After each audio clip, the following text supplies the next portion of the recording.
Hope sees people as defined by their strengths as well as their challenges. Hope creates a presumption of strength. Hope creates relationships between providers and families based on mutual respect. And that's particularly important because what we now know is that it's important for our goals and our patients' and families' goals to be negotiated and to be in concordance. And you can't start that if you view families as a pile of deficits, and if families view the providers as judges who are looking under every rock to find the problems. So understanding, identifying, honoring, and promoting individual and family strengths and positive childhood experiences is the basis for achieving a kind of dignity and respect-based practice that leads to concordance in the goals of work. How do we build really hopeful and resilient communities? How do we grow hope? This is not something that is ephemeral, that is aspirational. This is something that we can actually do together. And there's science that backs this up.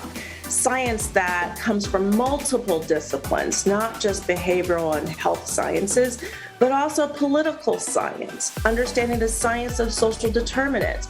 Believe it or not, the science of emergency preparedness and disaster relief, all of that rolled up into really thinking about what does it take to build resilience, to foster hope, and actually put community and our children at the center of this work.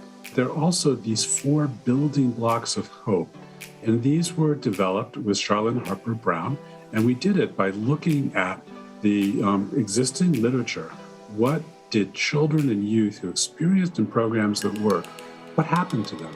And we identified 4 building blocks: relationships, an environment, a safe, stable, and equitable environment to live, learn, and grow, opportunities for engagement, for civic engagement, for social engagement, ways to develop a sense of mattering, and finally, children needed opportunities for emotional growth. And much of this happens through peer play and through child-centered play. But ideally, what we want to do is actually help our communities and our lawmakers and our systems recognize that every community, every family, every child has that ability to bounce forward and thrive.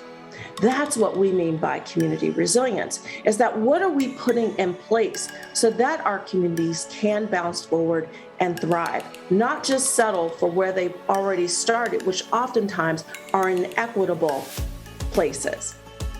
We've also learned that some childhood experiences are therapeutic, and many of the people we spoke with are actually delivering evidence-based care.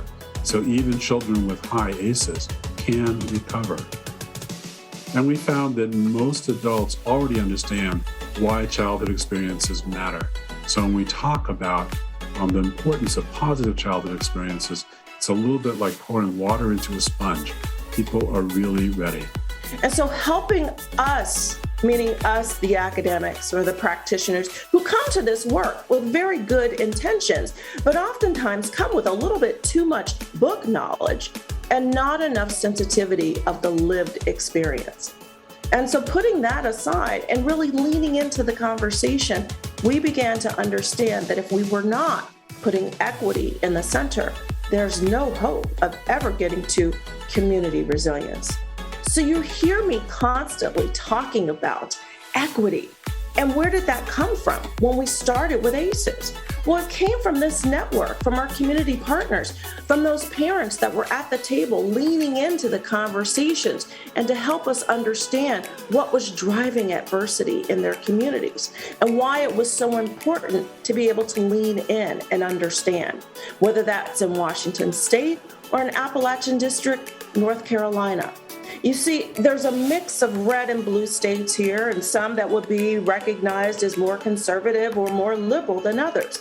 But regardless of your political stripe, adversity suffered by our children and our families are the same. And so this is where we find this common ground to really think about what is fertile in our ground, all of our ground, to grow hope, to foster resilience, to help our children bounce forward and thrive, meeting our communities where they are and drawing the line on equity where it makes a difference in that community. Now, when we talk about growing hope, oftentimes we focus on just the child-parent dyad. But in order to foster an environment that helps to grow hope, that has equity at the center, we have to go way upstream. And many of you may think, oh my goodness, I'm a practitioner. I am not a policy person. This is not what I do. If not you, then who? You have the best evidence. You are closest to the voice to inform policy that actually works for our families. And most importantly, we are the ones that will be measuring how effective our policies are in actually addressing the needs of our community. So of course, you have a role. We have a role in informing big P policy as well as small p policy with our parents and our community members by our side. Because it's not just us as academics, or I actually prefer the term pracademic, but it is because we have gotten out of the way and provided the necessary supports so that community voice can be heard. And that's so important to all of this, because when you look at the roots in the soil, in this resilience tree, how will we know what is a health promoting infrastructure, or affordable even, if we have not included community in that decision-making process? When we talk about community-driven policy, that means that we're making decisions together with community, not for community and not on behalf. That's what community resilience looks like. It means that because of that agency and that ability to build off of the resources that are already in place in many communities, but not necessarily in a way that is equitable, that we are providing social and economic mobility.